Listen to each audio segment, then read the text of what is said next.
Olá pessoal, seja muito bem-vindo a mais um vídeo da Universidade da Química e hoje nós teremos mais uma aula da série Tudo sobre orbitais moleculares. Na aula de hoje eu vou falar um pouco sobre a aplicação da teoria de orbitais moleculares aos compostos de coordenação, aos complexos, especificamente aos complexos octaédricos. Vale ressaltar, caso você já tenha estudado essa parte no seu curso de Química Inorgânica, que normalmente nós dividimos essa matéria, nesse assunto de orbitais moleculares, em três grupos referentes ao tipo do ligante. Existem os ligantes doadores sigma, os ligantes doadores sigma e doadores π, e os ligantes doadores sigma e receptores π, também conhecidos como retrodoadores. A aula de hoje nós vamos focar apenas nos dois primeiros casos, no doador sigma e no doador sigma e π. E na próxima aula nós falaremos sobre os ligantes retrodoadores. Uma coisa que tem que ficar clara na nossa mente é que a gente vai utilizar uma nova teoria quando a teoria anterior mostrou-se falha. E no que tange os compostos de coordenação, a primeira teoria que a gente estuda com maior fundamento é a teoria do campo cristalino. Inclusive, eu tenho um vídeo explicando a teoria do campo cristalino aqui no canal, uma das aulas lá do quadro Mega Química. Eu vou deixar o link aqui na descrição, que é importante que você entenda a teoria do campo cristalino para compreender melhor a necessidade da teoria do orbital molecular. A teoria do campo cristalino, como disse, é uma teoria muito boa, ela é capaz de explicar várias propriedades. Porém, ela esbarra em alguns problemas. Um deles é a série espectroquímica. A série espectroquímica é a série que mostra a ordem de força dos ligantes. Aqui nós podemos ver alguns ligantes em ordem crescente de força.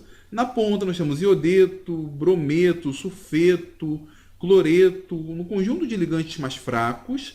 No outro extremo nós temos o cianeto e o CO como sendo os ligantes mais fortes. E aqui nós teríamos os chamados ligantes intermediários. E aí qual é o problema que a teoria do campo cristalino esbarra? O principal parâmetro dentro da teoria do campo cristalino é o delta octaédrico. O delta octaédrico ele é proveniente da interação entre o metal e o ligante. Por exemplo, nós temos aqui o que seria o diagrama de orbitais d para um complexo octaédrico. Existe esse desdobramento, essa diferença de energia entre um conjunto de orbitais e outro conjunto de orbitais, e essa diferença de energia é o chamado delta octaédrico. O conjunto de orbitais de mais baixa energia, nós falamos que ele tem simetria T2G, e os de mais alta energia, a simetria é G. Esse parâmetro ele depende diretamente da interação do metal com o ligante, mais especificamente da repulsão entre os elétrons do ligante e os elétrons do metal. Então, há de se esperar que um composto carregado venha interagir de forma mais efetiva com o centro metálico, que na maioria das vezes é um cátion. Então, quanto mais forte for essa interação, maior também vai ser a repulsão, elétron do ligante e elétron do metal, maior será o delta octaédrico. Então, de acordo com a teoria do campo cristalino, eu vou esperar que ligantes carregados sejam ligantes mais fortes, enquanto ligantes neutros sejam ligantes mais fracos. Mas não é isso que a série espectroquímica mostra. Nós temos aqui como os ligantes mais fracos, ligantes carregados, iodeto, brometo, cloreto. E nós temos como ligante mais forte um ligante neutro. A água e a amônia são ligantes neutros e são mais fortes do que o fluoreto, do que o hidróxido. Isso não está de acordo com a premissa da teoria do campo cristalino.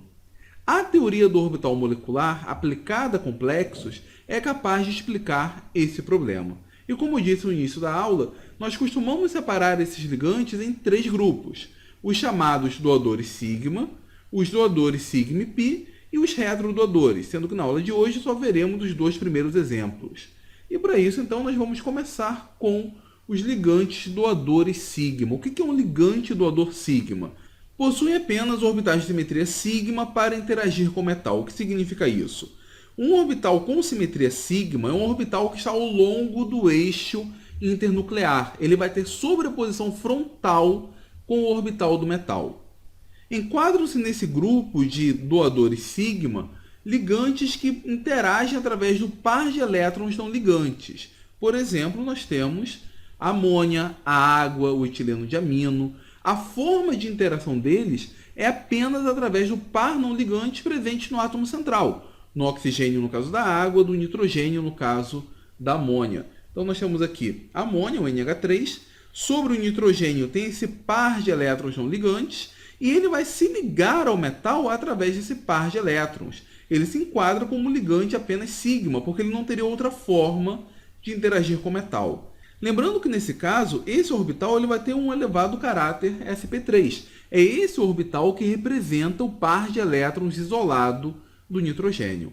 Óbvio, essa molécula apresenta outros orbitais moleculares, entre o nitrogênio e o hidrogênio, outros orbitais do nitrogênio, mas o que nos interessa para fazer a ligação com o metal é esse daqui. E nós vamos então nos ater a esse orbital para criar o nosso modelo. Nós não vamos nos preocupar com os outros orbitais, até porque seria muito difícil fazer isso na mão. Para a gente começar a montar o diagrama, nós vamos utilizar a mesma estratégia que nós utilizamos para a molécula de BH2, para moléculas poliatômicas, que eu apresentei na aula passada dessa série Tudo sobre Orbitais Moleculares. Também vou deixar o link aqui na descrição. Essa técnica é a separação dos fragmentos. Nós vamos olhar para essa molécula e nós vamos separar em fragmentos de tal forma que o diagrama será apenas a interação dos orbitais desses fragmentos. Nesse caso, para um complexo octaédrico, a separação dos fragmentos vai ser a seguinte. De um lado nós temos o íon metálico e no outro nós temos o chamado grupo ligante, o conjunto dos ligantes, nesse caso específico, ligante doadores sigma. Esse conjunto aqui tem uma série de orbitais moleculares próprio deles, porém, nós vamos selecionar apenas aqueles orbitais que nos interessam. E qualquer orbital que nós selecionarmos estará distribuído, a princípio, ao longo de todo o grupo ligante. São orbitais que pertencem ao grupo ligante, que pertencem a esses 6 ligantes. Mas antes, nós precisamos selecionar os orbitais do metal que nos interessam. Bom, de cara, os principais orbitais do metal importantes para a construção do diagrama são os orbitais do tipo D. Nós temos aqui o DZ2 e o DX2-Y2, que faz parte do mesmo grupo de simetria, o DXY, DYZ e DXZ, que fazem parte do mesmo grupo de simetria, porém diferente desses dois orbitais. Só que nós não vamos ficar agora apenas com os orbitais D. Também não vamos utilizar todos os orbitais do metal. Se eu estiver trabalhando com metal, por exemplo, da terceira série de transição, ele tem configuração normalmente 4s2, 3dx. Então, esses aqui seriam os orbitais 3D. Eu vou pegar os orbitais 4s e orbitais 4p. Então, aqui nós temos o orbital s, que seria o 4s, na maioria das vezes estará vazio. E vamos pegar também o orbital 4p, que para os metais de transição estão vazios. Então, aqui nós temos 3D, 4s e 4p, exatamente nessa ordem de energia. O 3D com menor energia, o 4s com energia logo posterior e o 4p com energia maior do que o 4s. Cada um desses conjuntos de orbitais apresenta um grupo de simetria próprio, que é explicado quando a gente estuda simetria e, especificamente, teoria de grupos. No caso do orbital s, nós damos a ele o símbolo A1G. O símbolo A1G, dentro de um complexo octaédrico, significa algo muito simétrico. Na verdade, completamente simétrico.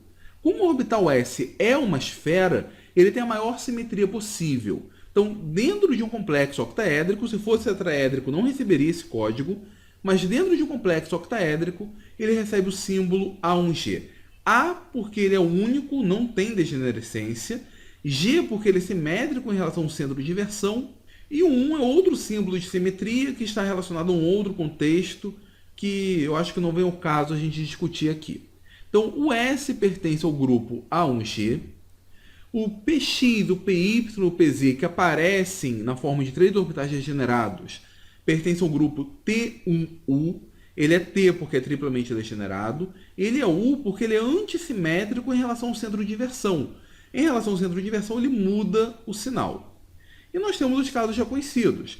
O DXY, DYZ e DXZ é o T2G, T porque é triplamente degenerado, e agora o G porque ele é simétrico em relação ao centro de inversão, e o DZ2 e o DX2-Y2 como fazendo parte do grupo EG. Então, esses são os orbitais do metal que irão aparecer na montagem do diagrama. E isso vai aparecer independentemente do ligante, se ele for doador sigma, se ele for doador sigma e π ou se ele for retrodoador. Agora nós vamos olhar para o grupo ligante, para o grupo dos 6 orbitais ligantes e tentar identificar os orbitais de interesse. Lembrando que qualquer orbital que eu mostrar aqui, ele já vai ser uma combinação linear dos orbitais pertencentes aos átomos do ligante. Então aqui é um caso já aproximado. Eu selecionei os orbitais que nos interessam para interagir com esses orbitais. Lembrando que, para existir interação, eles têm que ter a mesma simetria. Então, no caso do grupo ligante, nós temos esse orbital. Notem que ele tem densidade eletrônica sobre cada um dos ligantes. Ele é completamente simétrico. Ele é o orbital A1G. Ele consegue interagir perfeitamente com o orbital S do metal. Outra coisa, isso daqui, embora tenha densidade sobre cada um dos átomos, ele é um único orbital. Isso aí está representando um único elétron que estaria, a princípio, disperso sobre todos esses átomos. Esse, pessoal, é um detalhe muito importante que eu tinha muita dificuldade para assimilar. Isso daqui é um único orbital e não 6 orbitais. Ele é formado pela combinação linear de 6 orbitais. Essa função de onda, por exemplo, teria uma descrição que iria levar em conta a função de onda sobre cada um desses átomos ligantes com o mesmo coeficiente, afinal a distribuição é simétrica. Então, esse orbital A1G vai interagir com o orbital de simetria A1G do metal, com o orbital S. Nós temos esses 3 orbitais que são degenerados, que apresentam simetria T1U. Notem que ele apresenta a densidade sobre um átomo de ligante e sobre o outro átomo de ligante com os sinais opostos. Ele é antissimétrico em relação ao centro de inversão, por isso o símbolo U. E ele conseguiria interagir perfeitamente bem com orbitais do tipo P, que apresentam exatamente a mesma simetria. São 3 com 2 lobos, os orbitais P são 3 orbitais com 2 lobos. Nós temos esses orbitais de simetria EG e eles irão interagir com os orbitais EG do metal. Nós temos aqui, por exemplo, o orbital DZ2. Ele tem esses 2 lobos e aqui no meio seria uma espécie de bambolê, né, como a gente diz. Imagine esse orbital aqui dentro. O lobo superior e inferior vão interagir bem com essa densidade azul, tem o mesmo sinal, e o bambolê, a princípio, interagiria com esses 4 orbitais do plano equatorial. E nós temos esse outro orbital, também de simetria EG, que iria interagir muito bem com o dx2 menos y2. Então, notem que nós temos um conjunto de orbitais do grupo ligante que tem uma interação adequada, uma simetria adequada para interagir com os orbitais do metal. Cada uma dessas interações é uma sobreposição frontal e, portanto, é uma sobreposição do tipo sigma. Todos esses orbitais possuem simetria do tipo sigma para interagir com o metal. E agora, pessoal, notem um detalhe muito importante. Na verdade, esse é um ponto fundamental para entender a construção do diagrama. No caso do metal, ele ainda apresenta orbitais de simetria T2G. Esses orbitais, entretanto, não possuem um correlativo, não possuem um equivalente no grupo ligante, quando o ligante é apenas um doador sigma. Isso acontece pelo seguinte: esses orbitais apresentam simetria do tipo π. A interação com o ligante não seria uma interação frontal, seria uma interação lateral. A densidade eletrônica não estaria sobre o eixo de ligação, mas sim acima e abaixo. E quando o ligante ele é puramente sigma, ele só tem seu par de elétrons no ligante para interagir, nós não temos a possibilidade de fazer interações do tipo π. Então, na hora de construir o diagrama, esses orbitais estarão presentes. Porém, eles não terão orbitais análogos do grupo ligante para interagir. Eles serão, portanto, os orbitais não ligantes. Eu espero, então, que tenha ficado claro que é a simetria que vai nos guiar na hora de montar o diagrama de orbitais moleculares para complexos. E toda essa discussão é válida se o complexo for um complexo octaédrico perfeito. Ou seja, todos os seus ligantes são iguais e eu posso considerá-los como sendo esféricos. Do contrário, a simetria A1G, T1U, T2G e EG podem se perder. Então, tudo isso é válido apenas para octaédricos perfeitos. Vamos lá, então, montar o diagrama. Primeiro, nós vamos considerar o eixo de energia. De um lado, nós vamos colocar os elétrons, ou melhor, os orbitais do metal.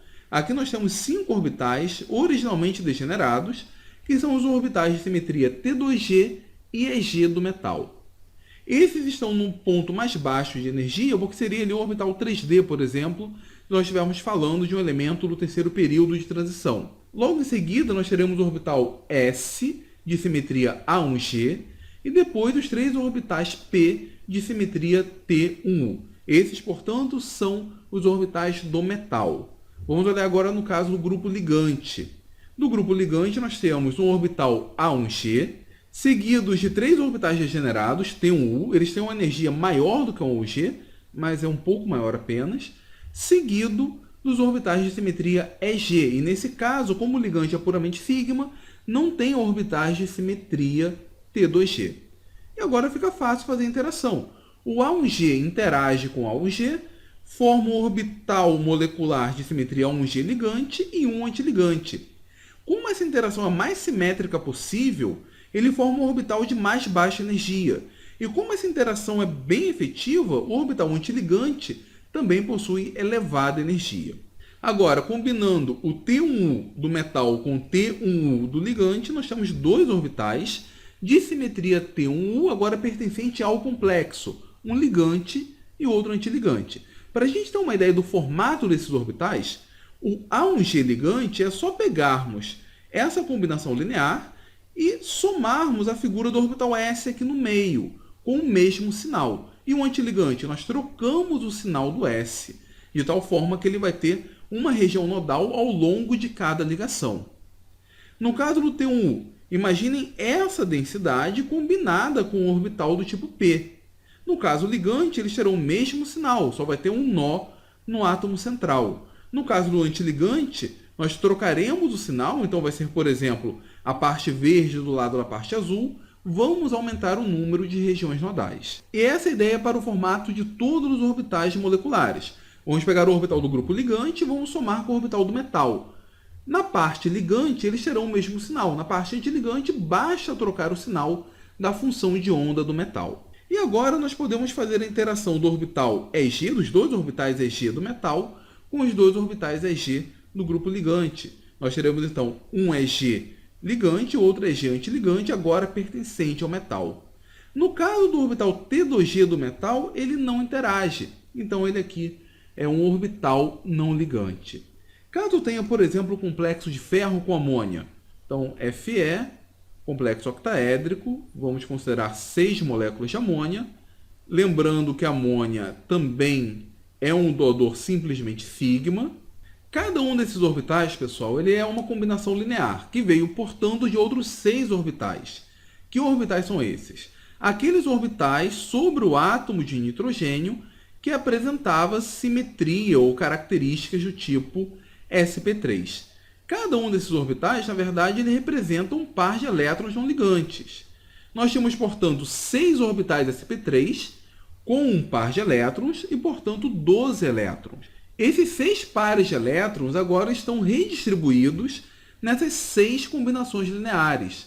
Então, o ligante, na verdade, nesse caso, está contribuindo apenas com 12 elétrons, que são os 6 pares não ligantes que estão direcionados para o metal. Então, aqui nós vamos colocar os 12 elétrons pertencentes ao ligante. No caso do ferro, eu não falei aqui qual é o NOx dele, vamos considerar ferro 3+. Ferro 3+ é D5. Então, nós vamos considerar 5 elétrons aqui no orbital do tipo D, 0 no orbital S, 0 no orbital T. Nós temos, portanto, 12 com 5, 17 elétrons a serem distribuídos. Vamos colocar aqui 1, 2, 3, 4, 5, 6, 7, 8, 9, 10, 11, 12, 13, 14, 15. Nesse caso, eu sei que essa diferença de energia é relativamente pequena. Então, os outros 2 elétrons ficarão aqui. E notem, aqui nós temos um orbital de simetria T2G com 3 elétrons. E aqui nós temos um orbital de simetria EG, antiligante, mais EG, com 2 elétrons. A teoria do campo cristalino, ela foca apenas esse pedaço. Ela é, na verdade, um fragmento da teoria do orbital molecular. A teoria do orbital molecular considera todos esses orbitais, todos esses elétrons, que em si já é uma aproximação, mas a teoria do campo cristalino foca apenas essa região. Notem, isso daqui nada mais é do que o delta octaédrico. A diferença de energia entre o orbital T2G não ligante com os orbitais EG de característica antiligante, quando nós temos um complexo com ligantes apenas doadores do tipo sigma. Então, esse daqui é o diagrama de orbital molecular que nós precisamos ter em mente. Agora, vamos deixar isso aqui um pouco de lado e vamos analisar um outro conjunto de ligantes, que são os ligantes doadores sigma e doadores π. Esses ligantes têm como principal característica, além de doar através de orbitais com simetria sigma, eles possuem orbitais de simetria π capazes de interagir com o metal. E aí, qual característica o ligante tem que ter para que eu possa classificá-lo como doador π? A primeira é ele ter mais de um par de elétrons não ligantes, porque um par de elétrons vai fazer ligação sigma, o restante vai fazer as ligações, as interações do tipo π. Ou então, ele pode ter um par de elétrons não ligante e ele interagir através de uma ligação π. É o caso, por exemplo, da piridina.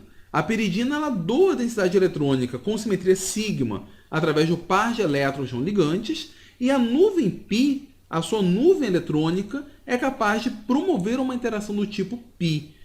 Não uma interação muito forte, mas é uma interação possível. O caso mais comum, no entanto, são os halogênios ou hidróxido. Os halogênios eles possuem, além de um par não ligante para fazer a ligação sigma, possuem ainda outros pares para fazer a ligação π. Nós podemos perceber aqui, no caso do cloreto, a presença desses três ligantes. Se nós considerarmos isso daqui como sendo o eixo internuclear, faria uma ligação do tipo sigma. Entretanto, esses dois poderão interagir através de ligações do tipo π. Mas agora, pessoal, nós vamos olhar para as combinações lineares que são interessantes para a gente. As combinações lineares capazes de interagir com esses orbitais do metal. Primeiro, nós devemos levar em conta que os orbitais A1G, T1 e EG apresentam a mesma cara do ligante simplesmente sigma. Afinal, o ligante sigma e π ele tem as mesmas características de um ligante sigma. Só uma ressalva que a gente precisa fazer é que no caso de um halogênio, por exemplo, a maioria desses orbitais tem caráter do tipo P. Então, por exemplo, o orbital A1G não seria exatamente esse. Ele teria essa cara. Ele teria exatamente a mesma disposição, porém com orbitais com alto caráter P. Então, aqui nós poderíamos imaginar um orbital com caráter P, aqui um orbital com caráter P, mas a distribuição e a simetria vai ser exatamente a mesma. A diferença, nesse caso, são os orbitais que aparecem devido à presença dos pares não ligantes extras. Orbitais esses capazes de fazer interações do tipo π. Seriam esses três orbitais que possuem simetria T2G. Esses três orbitais de simetria T2G poderão interagir e irão interagir com esses orbitais T2G do metal. Só para a gente ter uma ideia de como seria a interação, vamos pegar esse orbital aqui do grupo ligante, vamos olhar ao longo de duas dimensões apenas, mas ele é tridimensional, só que ao longo do eixo X não possui densidade eletrônica. Esse é um orbital de simetria T2G. Vamos pegar um orbital de simetria T2G do metal. Como seria então a forma do orbital do complexo? Basta juntar essas duas densidades. Notem que ao longo do eixo internuclear eu não tenho densidade eletrônica, eu tenho densidade eletrônica acima e abaixo, mostrando que essa interação é uma interação de natureza π. E, portanto, os ligantes como cloreto, brometo, iodeto, hidróxido têm um tipo de interação diferente dos ligantes como água, amônia, etileno de amino e assim por diante. Essa seria a combinação ligante. A combinação antiligante bastaria mudar a coloração, inverter a coloração da função de onda do orbital do metal, e nós teremos então combinações antiligantes.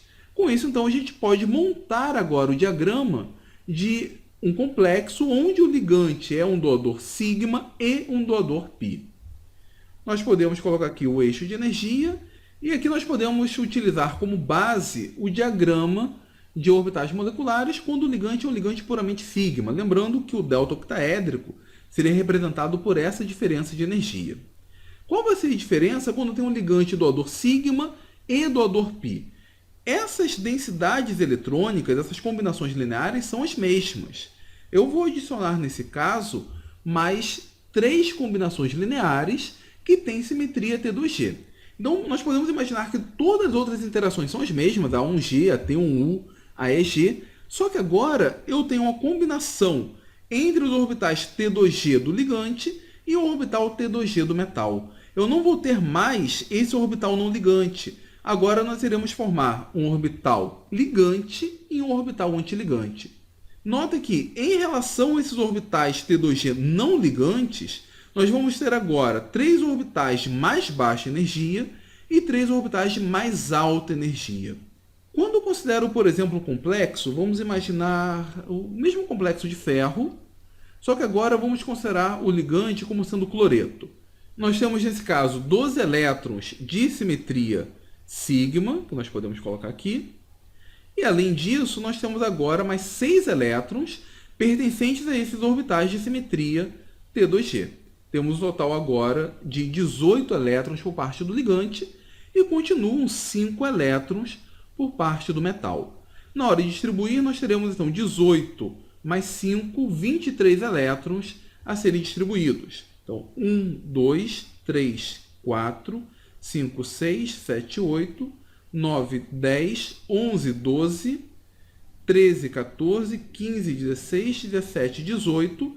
Não vou considerar esse orbital não ligante, ele só está aqui para a gente comparar. Essa diferença de energia é bem pequena. Então, nós teremos 19, 20, 21, 22, 23. Notem agora que o delta octaédrico, quando eu considero um ligante doador sigma e doador π, é isso daqui.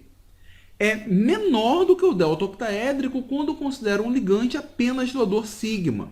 Então, com isso, a gente consegue explicar por que na série espectroquímica, ligantes carregados como os haletos são ligantes mais fracos do que a água e a amônia. É porque nesses ligantes nós podemos encontrar combinações lineares de simetria T2G. Essa combinação linear vai interagir com os orbitais de simetria T2G, fazendo interações do tipo π, e aqui nós teremos uma elevação de energia do orbital T2G, comparando, obviamente, quando nós temos ligantes apenas do tipo sigma. Ele diminui a diferença de energia entre o EG e o T2G. Nesse caso, o delta octaédrico é a diferença de energia entre o orbital T2G antiligante e EG antiligante. No entanto, a gente não consegue explicar com esses dois modelos por que o CO apresenta um desdobramento tão elevado. Para isso, nós devemos considerar um outro conjunto de orbitais, nós devemos considerar novas combinações lineares que fazem parte então do terceiro grupo, que são os ligantes retrodoadores ou doadores sigma e receptores π. Mas isso nós não veremos nessa aula, nós veremos na próxima, como eu falei no começo do vídeo. O que eu quero que vocês entendam é que, através de um diagrama de orbital molecular, quando nós temos um ligante doador sigma ou quando nós temos um ligante doador sigma e π, nós conseguimos de uma forma bem racional explicar essa ordem de energia, na verdade, essa ordem de força de ligantes da série espectroquímica. Só uma observação, eu estou considerando o orbital A1G antiligante como sendo de mais alta energia. Alguns livros consideram a energia do T1U como sendo mais elevada. Isso, na verdade, dependeria de complexo para complexo. Eu estou utilizando o padrão mais formal porque eu considero que, como o A1G apresenta a interação mais intensa, o antiligante, então, vai ser mais intensamente antiligante. O livro do Jones utiliza esse padrão, acho que o livro do Atkins utiliza esse padrão, mas o livro da Rosecroft, ela considera o T1U como estando um nível de energia mais elevado. Bom, pessoal, eu espero que vocês tenham entendido essa aula, espero que vocês tenham gostado, que tenha sido útil para o seu curso de Química Inorgânica. Se foi útil, por favor, deem o seu like, compartilhem em suas redes sociais. Isso é importantíssimo. Se você for novo aqui na Universidade da Química, não deixe de se inscrever no canal, faça uma visita lá ao nosso site e conheça o curso da Universidade da Química. A princípio é apenas um curso de Química Geral, eu não expandi ainda para a parte de Química Inorgânica, mas é um curso muito bom caso você queira relembrar alguns conceitos que vocês aprenderam na graduação e agora, por exemplo, esteja prestes a fazer uma prova para mestrado, para doutorado ou algum concurso público.